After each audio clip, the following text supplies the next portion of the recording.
There are a few constants in human nature that's remained unchanged since the dawn of time. Pursuit of conquest, riches, the need for defense and security, and sex. However, let's stick to the evolution of modern warfare for now. When the Vikings raided the monastery of Lindisfarne, there was no castles on the British Islands. But soon the very real danger of raiders became apparent, and villages began to fortify. The churches and monasteries became the stone strongholds where villagers could seek safety. Then the Normans came and brought their stone building techniques to the islands, and the stone castle building race was on. But before that, the world had seen an evolution of fortress building, starting with the earth mounds with the wooden palisades. Those grew into larger wooden forts. These were relatively quick to build, and if you sought to conquer or protect territory, you could erect these wooden forts in hostile lands quite fast. And the history of the world has always been based on the same thing: a desire for conquest, the subsequent protection of said conquests, and the enemy's construction of larger weapons in order to deny you these. So the evolution of fortresses and modern bunkers or Maginot-Line forts or Atlantic walls were constructed from the same general lines that those of the Romans, Normans, Welsh, Brits, and many centuries earlier. It's all about location. A fortified position is constructed to protect or defend or occupy, but always in a position giving the defender a superior strategic position over that of the expecting attacking enemy. The Atlantic Wall had the same function for the Germans as the fortified village or church had 1,000 years prior. Did you ever wonder how the medieval church has a relation directly to the Maginot Line, to the Atlantic Wall, to the great fortresses and the steel domes and cannons of World War II? I bet you never thought of that. Because from the time that you would break up a cave back in the Stone Age to keep the wild animals out, life have been about security and protection. And the evolution of modern war in the modern ages started with the thick defensive walls of the churches. They eventually led through an amazing evolution into fortresses and castles where kings and queens would protect, well, themselves and their gold and their crown, and sometimes half the city could seek refuge behind the walls. So from there it becomes a race for the evolution of weapons and the construction of materials to build forts that can withstand these. And a vast majority of the technology we have today are thanks to those efforts of war. Both construction, technology, medicine, and so much more sprung from all these efforts. In this series, we'll take a look at the tail end of those efforts, especially after the lessons learned, or not learned, from the Franco-Prussian War. A war that sprung from the First Napoleonic War, and a war that led to World War I, which again led directly to World War II. And in all these wars, we see the same forts, the same locations, fought over, rebuilt, modernized for centuries. But starting in the medieval times, I wanted to start in the city of Metz. It is a stunningly beautiful city, and the capital of Lorraine and Moselle in France. The earliest recorded history dates back 3,000 years. It has been a Celt city. The Romans ruled here for centuries after Julius Caesar conquered Gaul in 52 BC. It fought for its independence for millennia until enrolled in the Roman Empire, then became French. Napoleon I fought here, and Napoleon III lost the city, and it became Prussian, until after World War I, where again it became French, where in 1940 it once again became German, and then after that, French again. The many rulers have clearly showed themselves in the city's amazing architecture. One of the interesting things about walking through these small streets of Metz is a town that over the past several centuries have changed sides from time to time. And everybody have built and made some impression on the town, like the German school back here or the German gate. And it started with wooden ramparts around the year 900. But due to the growing population and the external threats to the city, in 1230 a real city wall was constructed, as were several fortress bridge forts. One of the most notable is the German Gate. Construction began in 1230 and it saw its last battle in 1944. But in this small castle, we can clearly see a snapshot of modern warfare within it. The German Gate is a fortified city gate east of Metz. It served as a bridge over the Saale River from the 13th century to the beginning of the 20th century. It is the most important vestige of the medieval ramparts in Metz and testifies to the evolution of the city's military architecture from the Middle Ages. The building was one of 7 main gates of the city, which included 12 smaller ones, a veritable fortress gate endowed with towers, battlements, and maculations. Its construction began with the construction of the first gate facing the city and 2 relatively narrow round towers, originally joined by a pointed arch. A chalet made up of 2 new, more imposing towers was built around 1445 to defend the entrance. The motto of Metz was, or hopefully still is, peace inside the walls and peace outside the walls. This would be outside the wall, where behind me would the city of Metz center that would at this time be protecting some 20,000 of the citizens living behind the walls and all the gates protected by all these forts. 28 meters high, the thickness of the walls reached up to 3.5 meters and was adapted to the power of modern artillery. The bridge itself was fortified between 1480 and 1550. Bâtisses and watchtowers were also added. From 1931, the construction of imposing taluses on the waterline, now flanked by campanier. In 1552, the gate fort was equipped with harrows which could block the river. The upper part of the towers was restored for the first time between 1858 and 1860. Later in 1891, the upper parts were enhanced by a German architect.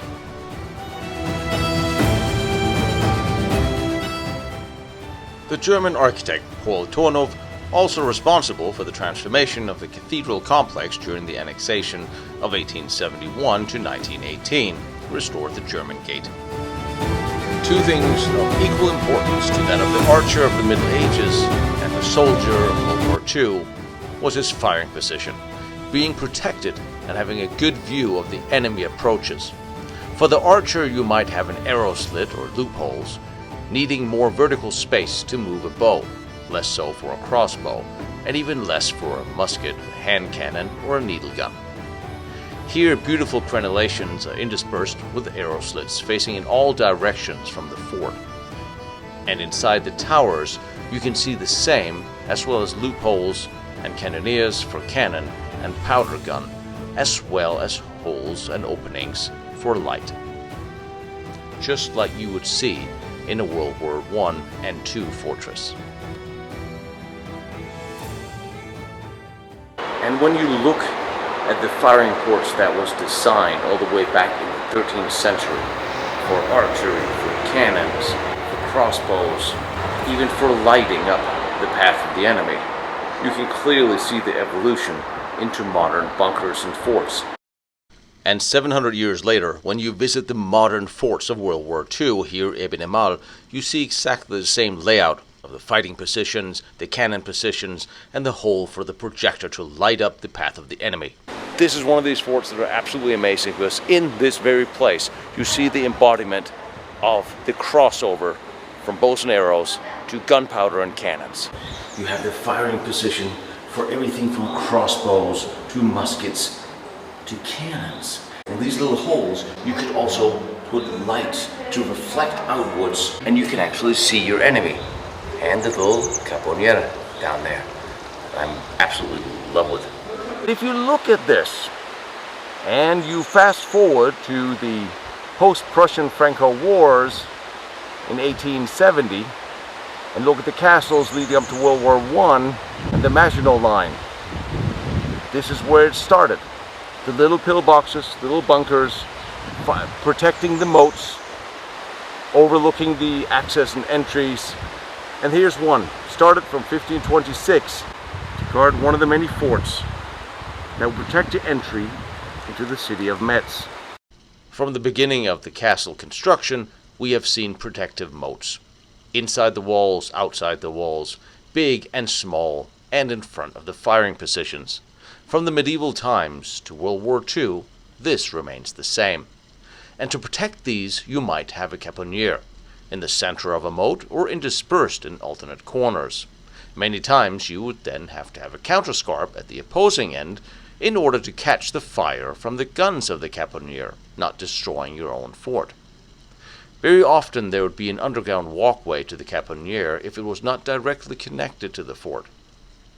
Some of the most beautifully decorated and constructed caponiers I've seen I have found in forts from the late 19th century, having been built by the Prussians, the French, or here the Danish fort of Gardahoy.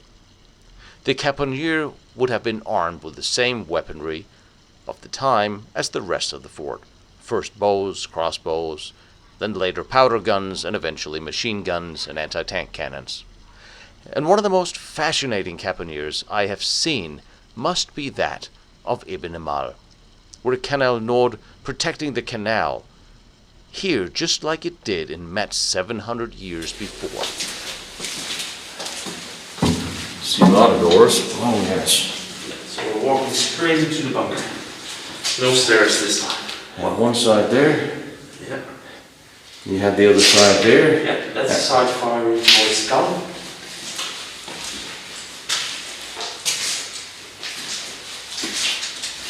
$60mm. That's again a 60mm AT gun, but as you can see, it is in pretty bad condition. Yeah, now that you mention it, Yeah.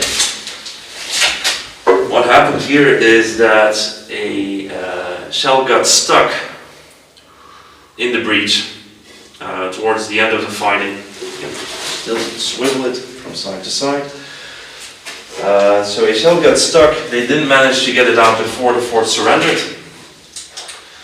And from what we have heard later on, it was destroyed by engineers.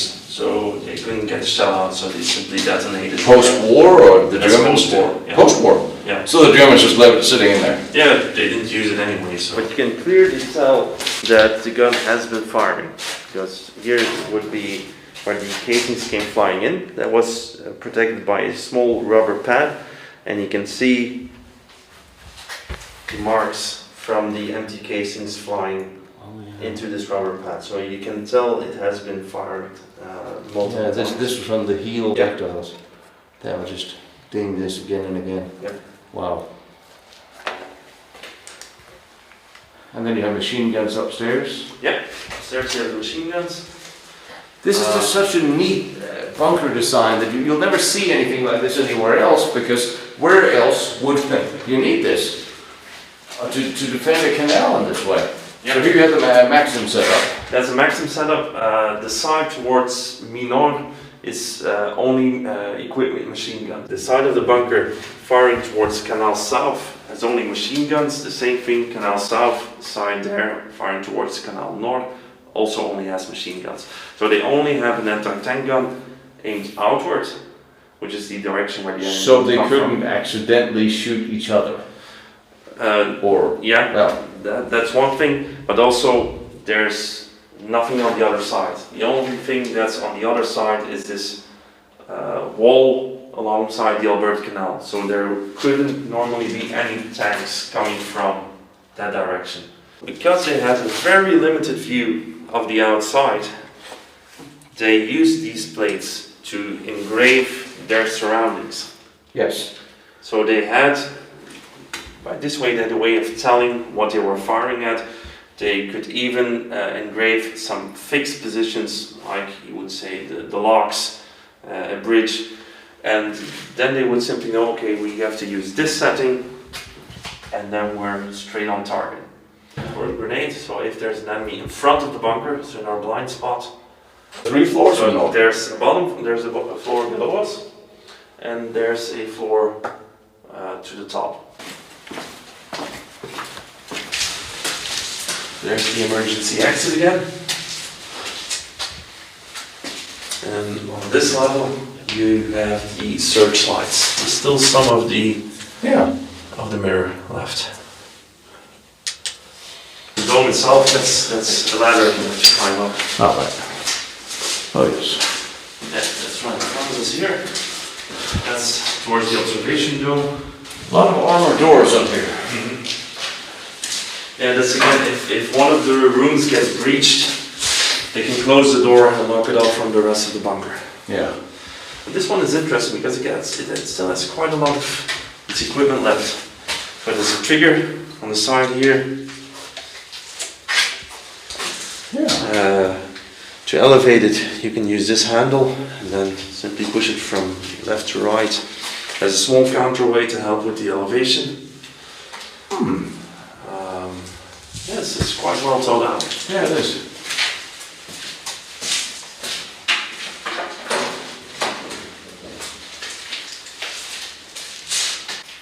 I mean, I can see this would have been a very hard place to get to for the Germans.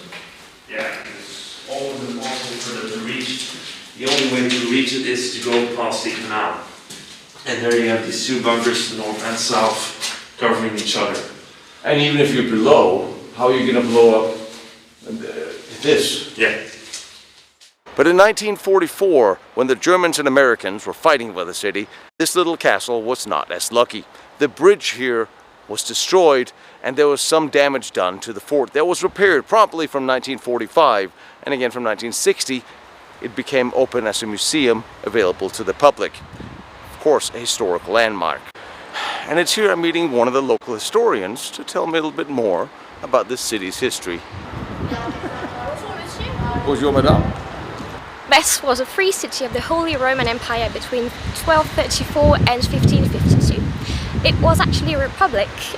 It had its own flag, its own habits, and it needed to be secure from the Germans, from everybody, from even the French, because it was a free city. So need was to build a fortified wall all around the city, which was immensely powerful, was one of the most powerful cities in the Kingdom of France, maybe, although because it was free, it was not part of the kingdom anymore. And when you for 700 years continuously upgrade and rebuild a castle, you get some very interesting features that you would not expect to see anywhere else. A lot of different fashions and styles are built into one place from different eras. This double revolved staircase was actually inspired by the Chateau of Chambord, the Castle of Chambord, which is one of the most impressive pieces of architecture in France. It's a magnificent piece of technology. The man who's behind this technology is actually Leonardo da Vinci. Leonardo da Vinci, well, he inspired the biggest one. He inspired the double revolving staircase that's in the Chateau de Chambord. But this one is a trial to do the same thing. It's interesting that we have it in Metz. Double revolving staircase. Which means there's another lot of stairs going in the other way around. Right here, the Porte des Allemands is the only one that's left nowadays. And it's called Porte des Allemands, or German Gate, because of the Teutonic order, which was set right here. There was a commandment right here, and the Teutonic Knights are German, so hence the German gate name.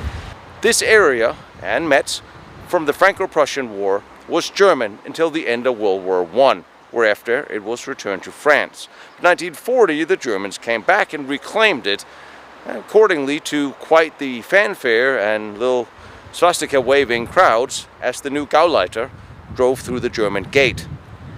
It must be confusing to live in an area with dual alliances because every 50 years the ownership of the property shifted. Unlike what the Maginot Line became during World War II, the wall around Metz was an actual wall. It was not a series of interlinking forts, it was a series of interlinking towers. The original wall around Metz dated all the way back to the Middle Ages, and underneath some of these there are remnants from the 900s of where the first wall around Metz had been begun. as the suburbs developed and more people moved to the city, it became necessary for a proper wall with proper fortresses. 5,500 meters of wall was built around the center of the city, guarded by 76 towers, bridges, and everything you need to defend a modern city in 1230. Another one of the small towers. And here you have an archery position. You see the slits? With a bow, you need to stand upright as you fire it, so you need a vertical slit. And post that, you get something smaller in this protective wall, which looks more like 1800s, 19th century. They're very similar.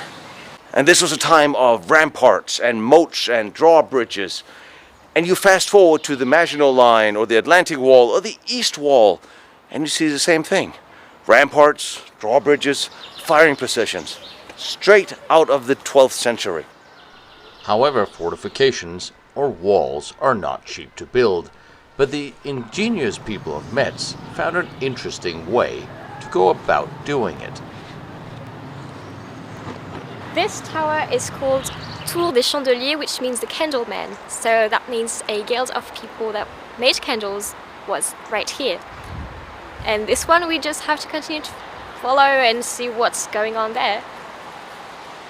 So the citizens were literally put in charge of the city's own defense. Not really. I mean, forming guilds to take care of the outer defenses, that is sort of. That was also to show off what they were doing, what trading the foreigners could make here, because you know they could buy candles. Oh, so they so they also had the little outlets here. That's an advertising type of tower. Sponsor a highway, sponsor a castle.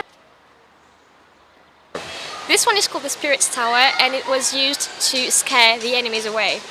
We also called it the Hell Tower. So who sponsored that? That's a good question. So that was a World War II shell that went astray.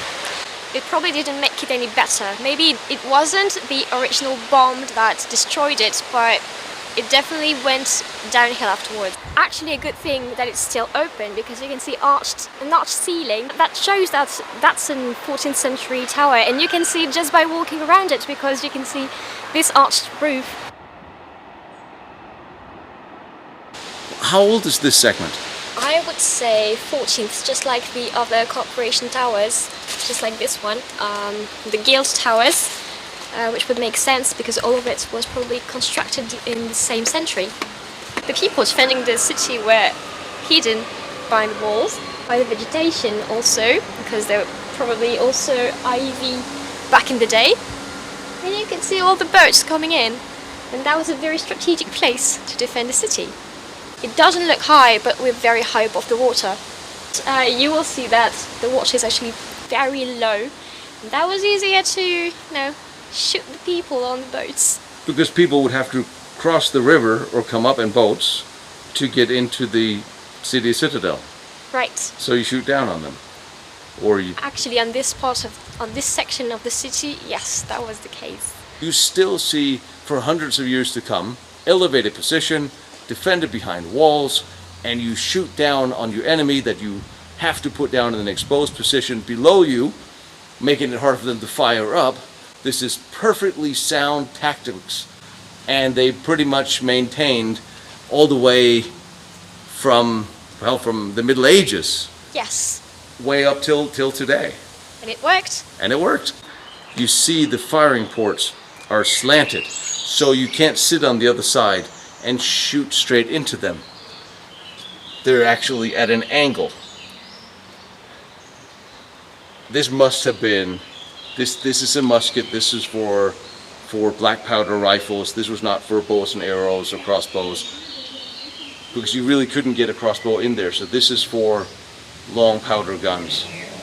And they're all slanted to protect the end user from another end user. This is the Devil's Tower? That's the Devil's Tower, and I don't think there's an explanation to this, so that leaves place for mystery and imagination. You're not saying that it was the Devil's Guild that built it? Maybe. And behind you have one of the original ports where the water would flow through. So Metz wouldn't be too damaged by a siege, would have a constant flow of water inside of the city. These firing ports are opening up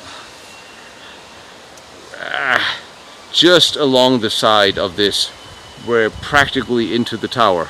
These line up with who's in front of the gate. They make sense.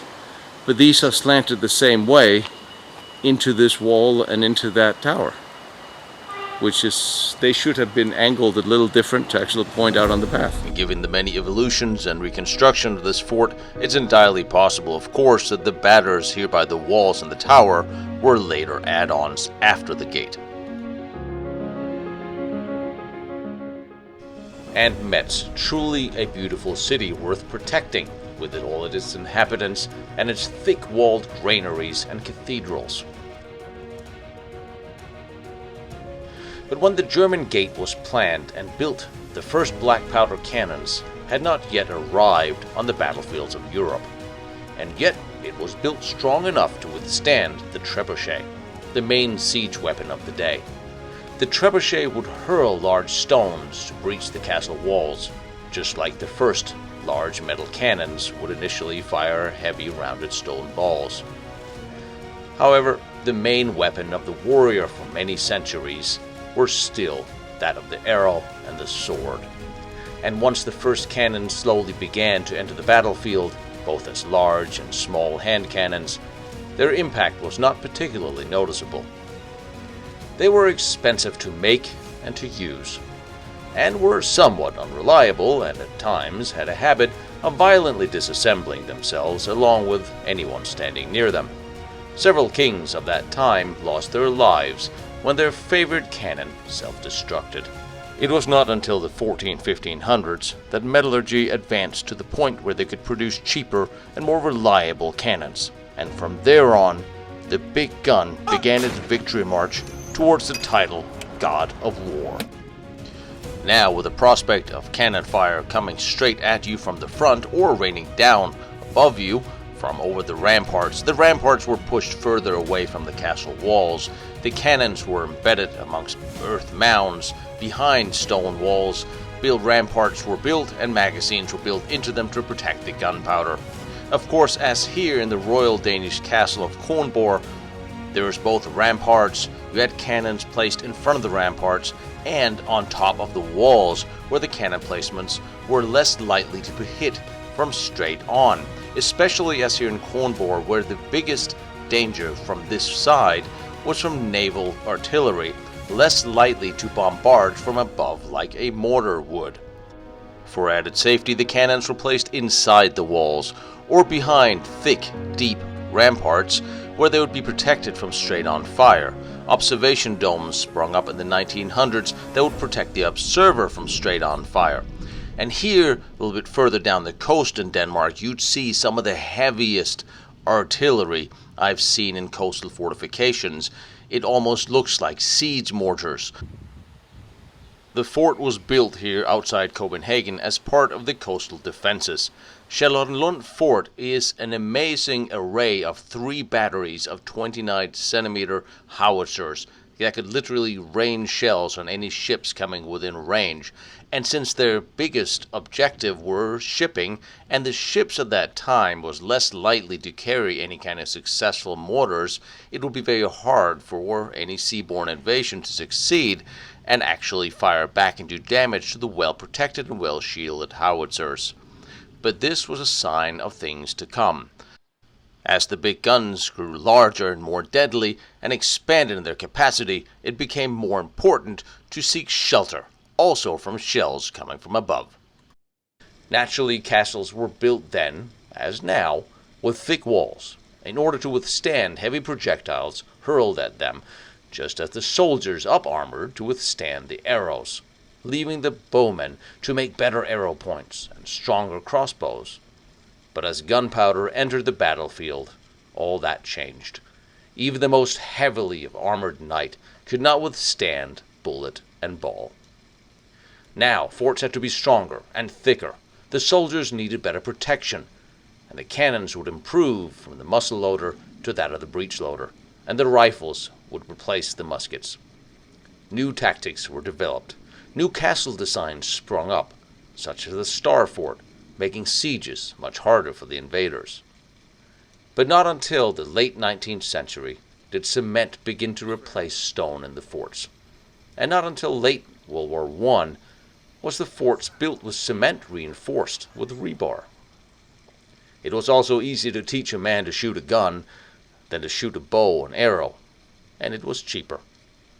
And with all that, and the artillery also becoming cheaper, did we begin to see the modern battlefield with more men and more death arriving from further away. But even despite these developments, what really had to change was the tactics, and the lessons were hard learned. It was not until the Franco-Prussian War that these lessons fielded. And here we see the beginning of true modern warfare. The French entered the war, led by Napoleon III, having modernized his army and spent lots of money on brand new rifles, the EMAEL 1966 bolt-action single-shot needle gun. But not so much money spent on the cannons, believing that those of his ancestors were still up to the task. However, the Prussians knew better. They entered the war with rapid-firing breech-loading Krupp guns. Huge, large, quick-firing guns. They demolished the French armies and forts before them. Even if they themselves were issued a somewhat heavier rifle, the Dries needle gun, also a single-shot bolt-action rifle. But it mattered little, as they could stand off a distance and deconstruct their enemies one by one, and after having failed to die heroically in battle, Napoleon III had to surrender. This left a large part of eastern France in Prussian and German hands. And here on this frontier, they began to build some amazing forts, and testing all of the lessons they had learned. These lessons would be further tested in World War I and II. And these old medieval forts, as well as the ones built after the Franco-Prussian War, were where they were needed, and where they had always been needed, on the frontiers or protecting the cities. So they found themselves upgraded again and again as they would fight battle after battle in wars after wars. Some saw their first battle in the 13th century and their last in 1944. But many, as we will visit and see in this series, saw battles and upgrades of importance in 1870, 1914, 1940, and 1944, where we can truly see the lineage of the evolution of modern warfare. But to pinpoint some of military history's first, we have to go to Fortress MUTZIG, not far from Metz. This is where the Germans and the Prussians experimented with new steel domes, and world firsts were created here, both observation and for cannons, but also for smaller infantry positions. Here you see the normal Fahrpanzer. 5.3. That's a 5.3. It was built more than 300 for German army. MUTZIG had 16 of them. During World War I, they was dispersed on different areas. This one was exploded in South Alsace. Okay. And we took the rest and restored it fully. For every trip and every now and once in a while, you just designate something your favorite. And this got to be my favorite little bit. And you just roll it in, anchor it, roll it up, put it somewhere else. Well, what year was this? This was one of the first. Yeah. So we're like 1895? 89. 89. It's older than the fortification. It is. Originally, they was conceived as a weapon system for the infantry. They have the carriage, with 2 horses they can transport it, but it was too difficult to use it concretely. And so they decided to use it for fortification. It's a smaller area. It does make more sense. How heavy is this? 2 tons. 2 tons, and still, if you're inside and anything bounces off, Yeah. you're still not having a good day. Absolutely. It was too small inside. Yes. They can walk with a closed door. We have a lot of picture with in use. The doors are still open. Yeah. Because air, because... Yes. I mean, but it's the beginning of a concept. yeah, yeah. You have 2 of these guys sitting here with an observation platform in the center. Side is this. Absolutely love this because, well, simple to use breech cannon, and it lives in my favorite current artillery piece. From the perspective of the infantry and of the military and the procurement office, I could see the appeal of the Fahrpanzer. It was light, it was cheap, it was operated by a very small crew, it could be transported after horses, on trucks, on the bed of trains. It was easy to position, it was hard to see, it could lend infantry support firing canister shot and shrapnel. It had a range of between 400 to 3200 meters, firing several different types of armament. One a 3.7 millimeter cannon, the other one a 5.3 centimeter cannon. It was lightly armored, but being dug in, it was still fairly safe in concealment. But again, we're back to highly mobile, easy to use, easy to operate, few people. That could almost be the same thing you would say for, say, a Panzer I or a Panzer II in years later. This was the direction. You armor protect your infantry, you give them a light weaponry that's easy to use, and you send them off to the front. Both in defense and attack, the Fahrpanzer had its place, so obviously there was also an observation version made. And again, they were cheap. They were exported all over around the world and saw a lot of different combat from the early 1900s. Some 444 were made, and quite possibly more under a license. It is just very hard to not love this little thing. The Fahrpanzer. A little one-man cannon position who's sitting there in shelter. Could be transported. Miniature rails. I wonder if this was in any which way the inspiration for the Kugelpanzer, which, granted, supposedly is a World War II design, but still.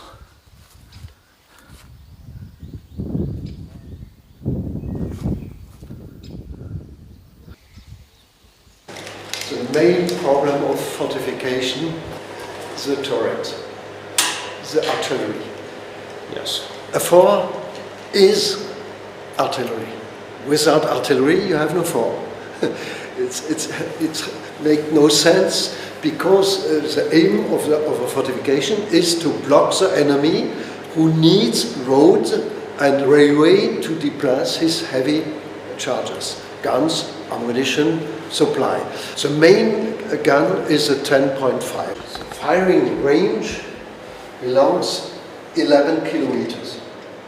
One gun is okay, but you need a lot of guns.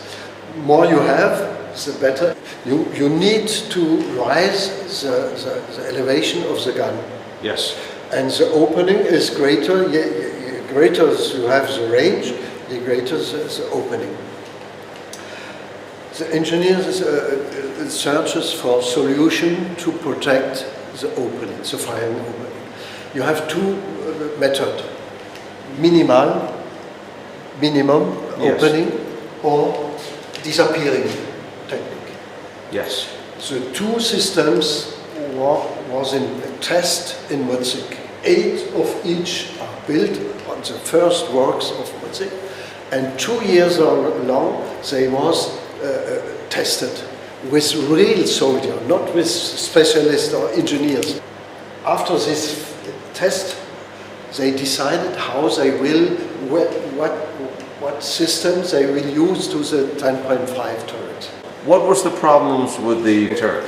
The first system was this. The turret can go down And so the fine part, when it's in a lower position, you can see the opening, the fire opening, so it is protected. Yes. But you can fire. Each rising process needs a few minutes, so you lose the capacity of firing. Yes. What year is this? 1893. You see the counterweight. The mobile part have a weight of 10 tons. One man can rise it because the counterweight. So you have to pull the gun back before this you is lower. one of the problems of this technique, the complexity. Yes. The complexity have to consequence you need a long time to train the troop. Yes. This is a first problem. In German fortification, you have only reserve soldier, no professional. This man came in at the declaration, and you have 2 weeks to train it. Yeah. You have 4,000 soldiers, and you had 2 weeks to train it for the whole weapon system of the fortification. And the more moving parts, the harder it is. And here's a lot of moving parts. What happens when you are firing? The enemy can see you, Yes. and at this time he fire on the turret. You are wounded. You can be wounded because the thickness of this part is not very great, 4 centimeters. When you take the principle of this, the relation between caliber and weight and cost, you arrive for a 10.5 who is 3.5 meters long, 3 times longer than this gun. Yes. You have a turret very large, which have a theoretical weight of 250, 300 tons. More cost, more range. Cost, more, and you can build less turrets. The second system, you mount the gun not on the traditional system, the axe here, but you mount it with a Kugel, turn around this point. And this closes the opening. You have only the mouth of the gun. The probability that the enemy shell can reach this point is 1 to 1 million. Yes. So you can, with this system, turn constantly, fire constantly. You have no reduction of the capacity of firing with this system. And you can use a heavier gun. You can make a long gun who is longer than the diameter of the cupola. Yes, because that's a short. That's more a howitzer. This is a short howitzer, but the 10.5 you see on the other can be longer than the diameter. And in the room you have only 2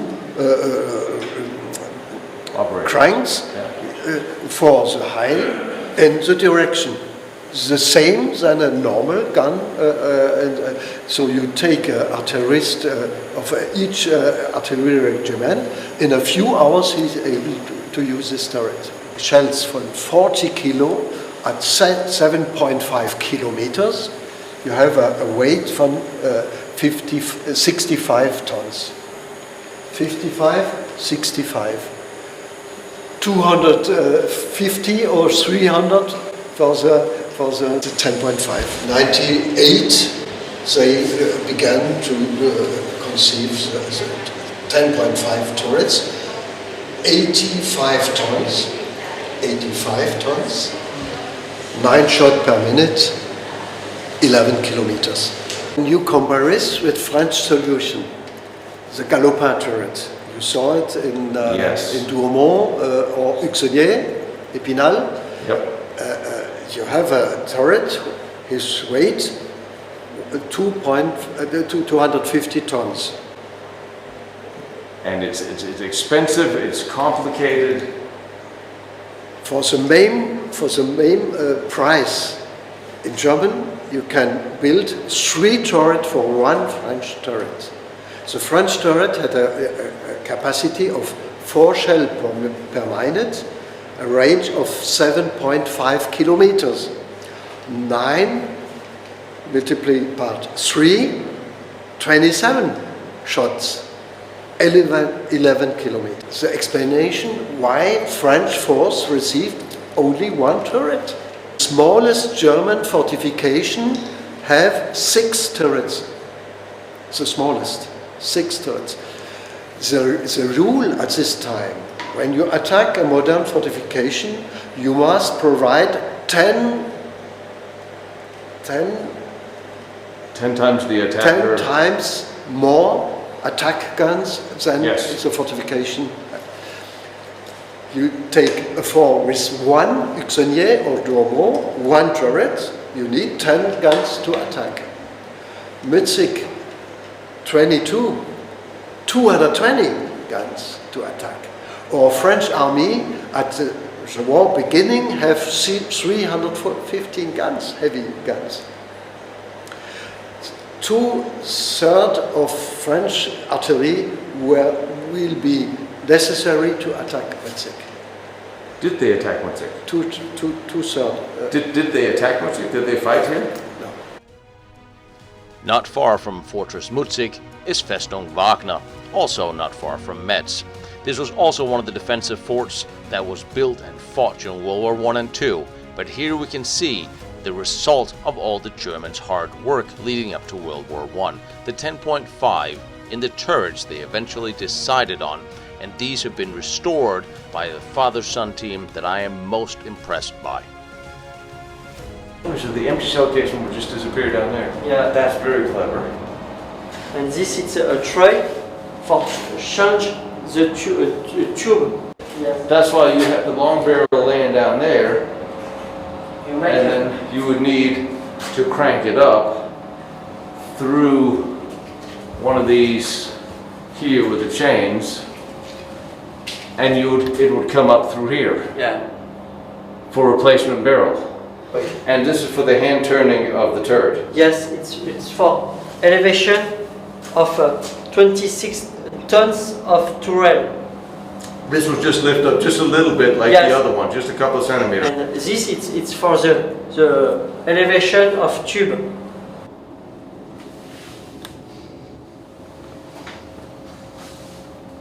And hand mechanical, this is just as good as if it was electrical, because it was almost as fast. Yeah, the French fortification have a electric mechanism, but the German fortification prefer a number of the technology. The French turret eclipse, it's very sophisticated. Yes, it is, and it's expensive. And more explosive. But the German army make a 4 turret for the same price of 1 turret of French fortification.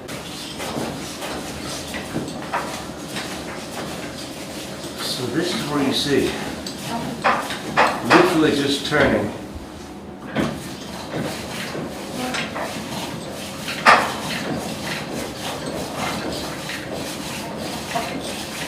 And then this will be for the elevation. Yeah, elevation of shoots.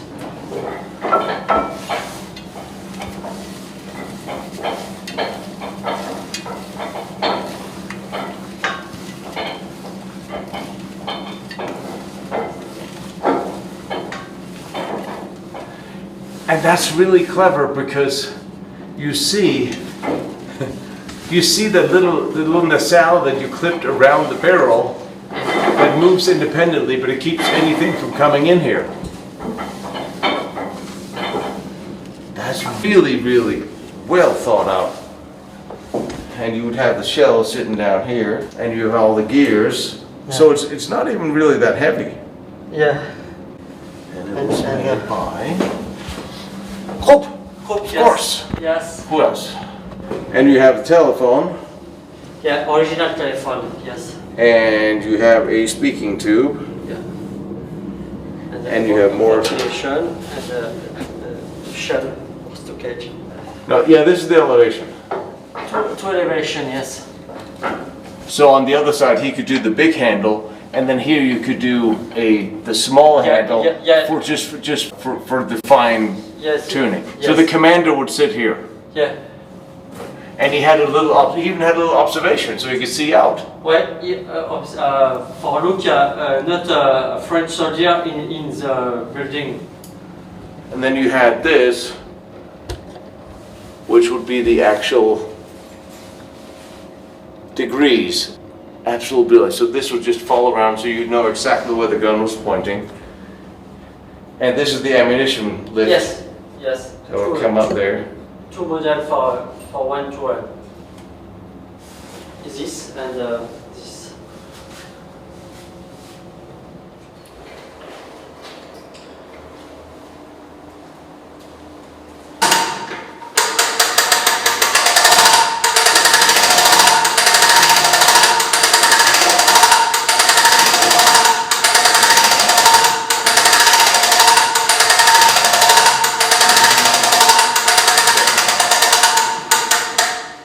And then you know what's upstairs. Yeah.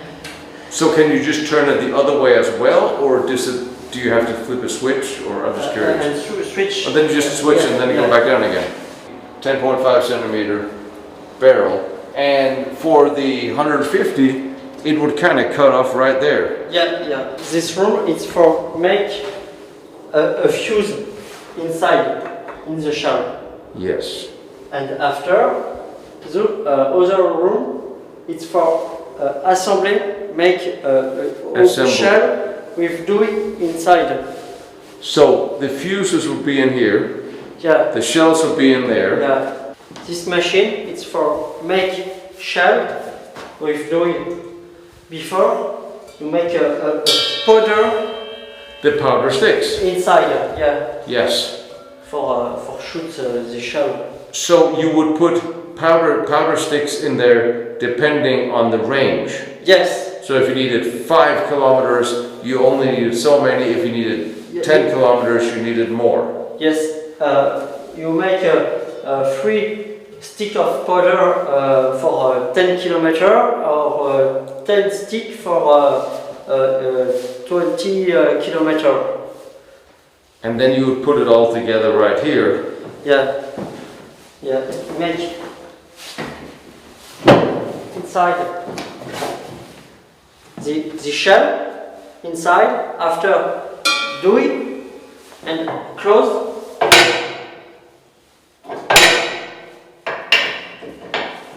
And block this part and turn, and this push this party inside normally and assemble.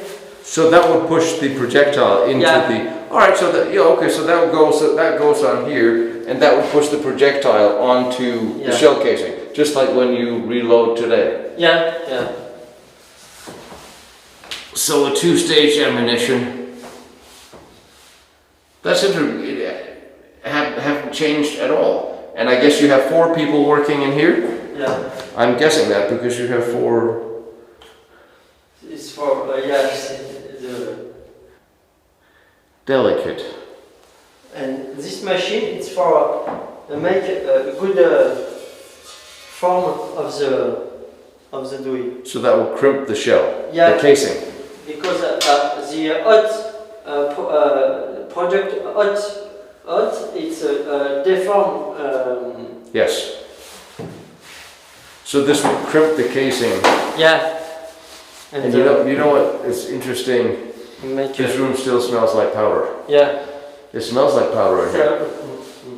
And it's been 75 years, 78 years. Yeah. So during World War II, did the Germans use this system? Not this building, this fortification, but Drian, Yeah? the German army used this They used the munition. system. Yeah.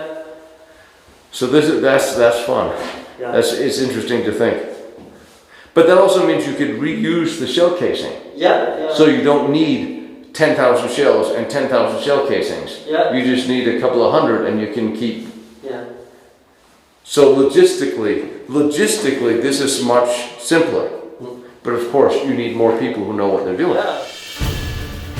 After seeing this sleek 10.5 centimeter turret in all its elegance, we have to go back to see what it was both the French and the Germans, and here the Danes, were actually doing before they came above the epiphany of doing things a little smaller, a little lighter, and a little more rapid firing.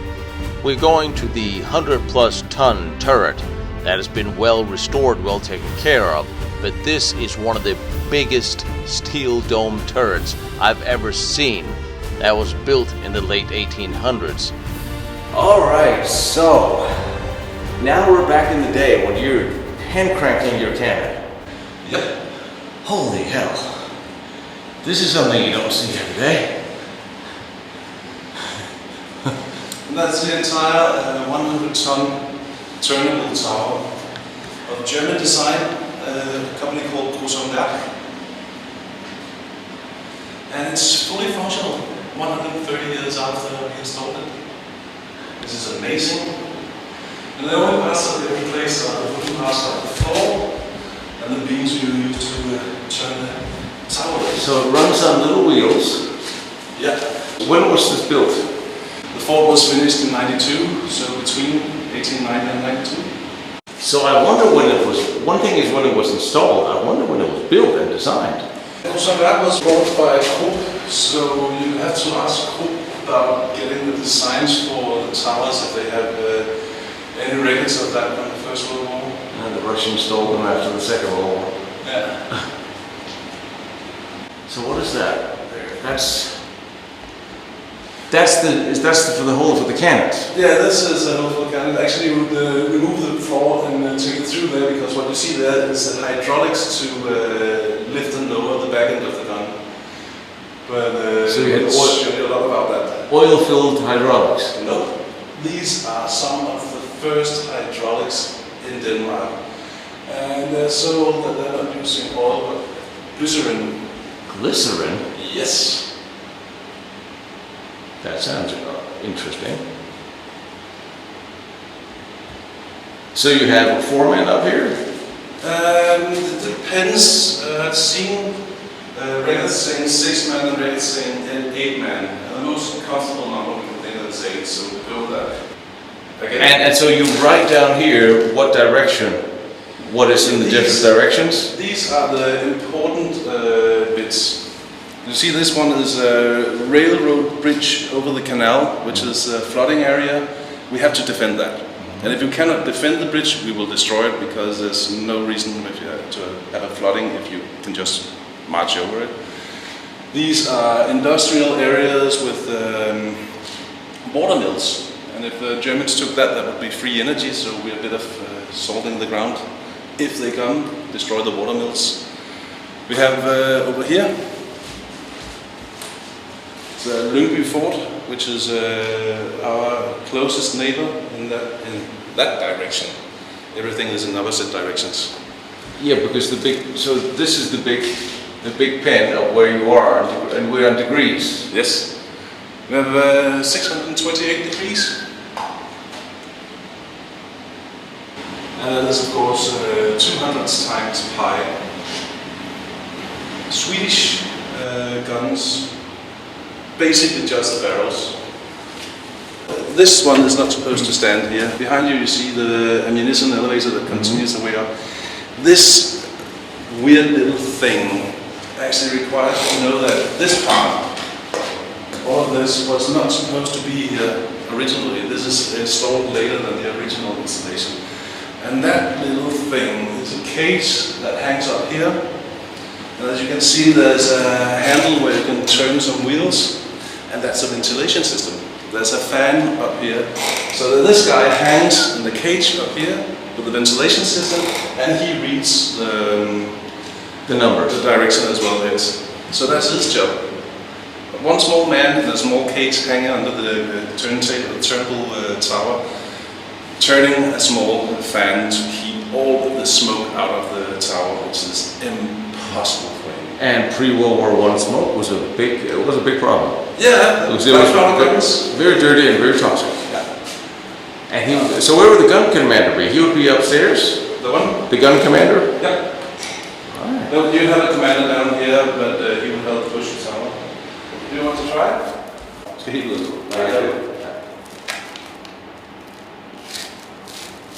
Så, Jeg hjælper dig. Du er i gang.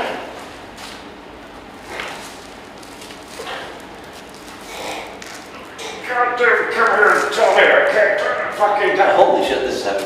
You're right. Prøv den anden vej. Okay. This is a little easier for a while. And this is where I found it. Where's the 6 other people we need? 1, 2, 3. Oh wow.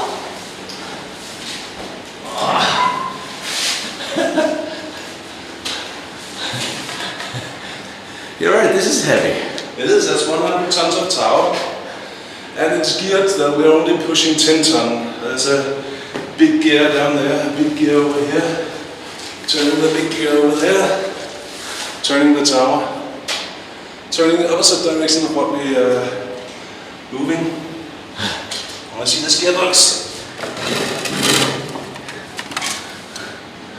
All right. Yeah. Yeah, I see what you're saying. So it's only 10 ton for pushing, but we're still moving all the 100 ton.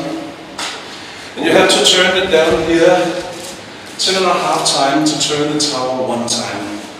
It's absolutely beautiful. So it's not even a 1-to-1. Nope. You cannot push it if it's 100 ton you're pushing. That's impossible. So what's the fastest they could turn it, a full 365? Supposed to be a minute. Or 2 minutes. Again, conflicting papers because it had several different commanders giving different orders at the time, so we have conflicting papers from various commanders. It's served for 30 years, so it's enough time to Make 30 different, turning this tower once every 2 minutes, 8 man, that's going to be a hard work. Yeah. But it's highly doubtful anybody will ever actually have to do that for 8 hours. I will say, for crawling up into a turret, this is the prettiest hallway I've walked through. Usually it's very small, cramped metal ladders. Holy thing, this is big as a fucking house. It is. This is enormous.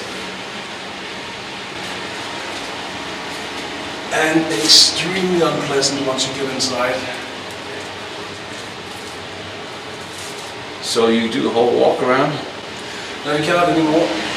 First First of all, look at that. You cannot squeeze through here.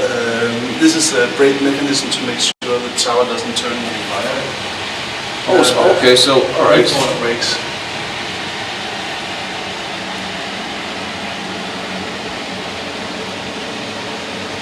And that's a 100-ton tower. If you get caught out here and the walkways out here, it's not going to stop.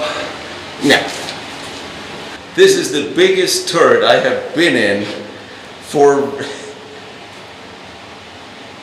except for the naval tower from the Bismarck. Yeah. This is the biggest dome I have ever been in. But this is almost half the weight. The dome is almost half the weight of the tower. It's 47 ton. We got 47 ton tower. We got the 6 ton guns. And then we even have a shield that's buried around the tower of another 100 tons of tower. So in its entirety, that's 200 tons of bunker tower. The German design turns instead of hiding the gun ports below the ground. So there's no lifting this up and down. So what is this, 30 centimeters of steel? I'm not actually sure. It changes a bit because of the German design. It's supposed to be thicker at this side and a bit thinner at that side, because if you are turning the gun ports away from the enemy, we are expecting the gunshots to hit in this area. But you can see it up there, the average, I guess, more or less, thickness. So this was an observation dome? So yeah, you can observe from there, but you can also actually direct the guns, aim the guns from there as well. So what is that? That's Was there a hatch? No, that's the aiming device. That's the aiming device. So this was direct fire? Exactly. This was direct fire? Yeah. Put a heavy steel wire through that. Yeah, up here. So that's how you get the replacement barrel up from... Unfortunately, the original eyes to put the wire through up there are gone, so we have modern replacements. That's alright, when they rust they'll look the same. Yeah. So the wire goes through that and onto the gun, and the gun can be lifted up and lowered down through the hole in the floor. And they're 6 tons per barrel? Yes. No, they're not 6 tons. Did I say it's 6 tons for both barrels? 3 tons each. Sorry. Okay, alright. Wow, yeah, that makes a difference. Does make a difference. This is where you need the horses. Yeah. This is a Swedish design, by the way. Let's see if we can see that. Bofors? Yeah. Actually, it's a company that I tried to research, and all I can see is that Bofors bought the original company. It says right down here, Finspång, on the bottom of the barrel. Oh, yes. Yes. And as you can see here, built in, what does this one say, 1889? You can even see that it was built for one of the Danish kings. This is actually King Frederik. So that is similar to the breech locking mechanism on the HMS Warrior. It seems pretty sensible standard. So you just close? Yeah, like this. And if you can lock it like that. So you push down here on the bar here, so lock it there, and it's ready to go. And you guys actually fire these, well, once a month? Once a month, only half a kilo of gunpowder. We have them pressure tested by army engineers, and they say that half a kilo of gunpowder, we're absolutely safe and certain that they will not take any damage. So more than that. But half a kilo of gunpowder has a security distance of 100 meters in front of it. And when we shoot it, the windows in the area rattle. This is the original shell down here. It's a 38 kilo shell. But this place is seriously horrible for the people working in here. It's only like 40-some degrees. It's only really hot. Yeah, this is a dome, the 74 tons of steel that just sucks up the sun's energy and then sends it down here. Yep. So at the warmest days, without the guns shooting, it's somewhere between 40 and 50 degrees Celsius. That's nasty. And once the guns start shooting, of course, they will produce a lot of heat with up to 3 kilos of gunpowder. So that was part of it, and you work really hard. You see the old pumps over here. The ventilation? No, that's these are the hydraulic pumps with the glycerin for lifting and lowering the back end of the gun. Oh. So that's pretty hard work. You got 38 kilo ammunition. You got the locking mechanism, and you got 2 small people running around outside dealing with ammunition. Got to be small because less chance you'll get squashed by the tower when it turns. Got 2 people on the pumps, 2 people on the loading. You got an officer. So that's 11 people in this tower, or 9 depending on whether there's 1 people at the pump. It changes again depending on what officer commander we have. So 9 or 11 people up in this heat wearing uniforms. You can take off the jackets, but you have to put on a special cloth, another thin jacket to make sure that your uniform didn't get dirty. So that's a lot of hard work in the heat. And they used 3 kilo like that. So the sound up here was insane, dangerous, and the soldier said that you would be stunned for up to 10 seconds before you got back to work. Also says that this training exercises they've done also said that it would get better. They would get used to it somewhat, so the stunned period after shooting the guns were a bit shorter. And then in the beginning we would use black powder, of course, so we had this heavy white smoke that rips your lungs and you get teary eyes. It's toxic, it's everything unpleasant, and you have the little guy in the little cage downstairs with the small ventilator, the small fan. So being a soldier up here in war must have been absolute hell. What about the winter? Was it then? Yeah, but this is exact opposite in the winter because if there's snow on it, it doesn't get this heat from the sun, it just gets this cold from the snow, so 0 degrees, and this is a refrigerator. That's what figures. It's just the opposite reverse, and it was Exactly. freezing as cold. Okay, fine. So this place is probably one of the worst places to be if you're a soldier. It's one of the best places to be if you're a historical guide. What caliber is this? It's 15 centimeter, 15 centimeter. These are the recoil brakes because you're not allowed to fire both barrels at the same time. So you fire them with a few seconds between. So if you fire the right barrel and you do not use the brakes, the gun tower will turn. The recoil will actually push the tower. So that's nice.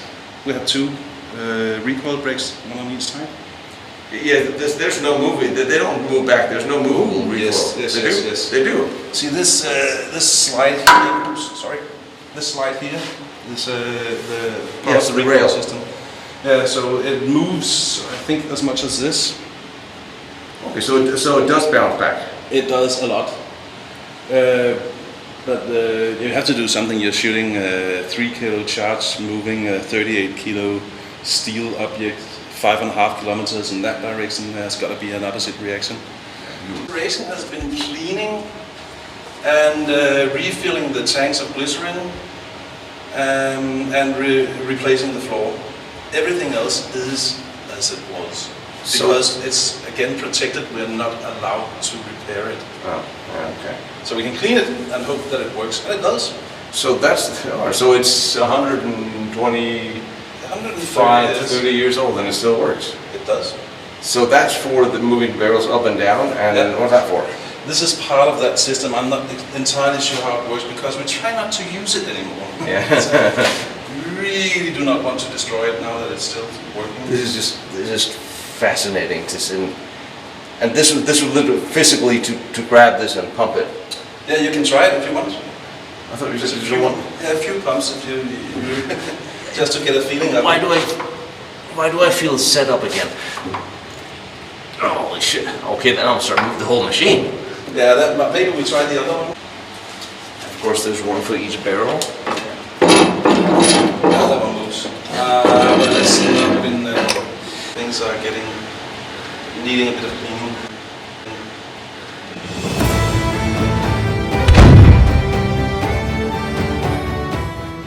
As it always was, warfare is a series of actions, of inventions and reactions, and some of the most impressive structures that has ever been built by mankind must be said to be castles, fortified lines, huge bunkers and structures made for defense or attack. In this series, I'm going to follow my life's dream of documenting all these fantastic and amazing fortresses and castles around the world, and document the history of the exceptionally brave men and sometimes women who fought in them. I promise you, you will be as impressed as I was. I hope you enjoy history and military history as much as I love bringing it to you. And if you want to see more of the photos and documents I've used for these episodes, documentation and so on, you can go to lostbattlefields.com. And if you feel like helping me out traveling around the world to some of these far-flung locations like Van Allen Brown's first test stand behind me, or Divna's nuclear reactor down there, or the Maginot Line over there, you can donate on PayPal, protection@serviceint.com. It'll be right here, and it is also on lostbattlefields.com. You absolutely don't have to, but I appreciate any help, and I love all you guys for all the support you've shown me, because history is important, we all know that, and I'm going to bring it to you.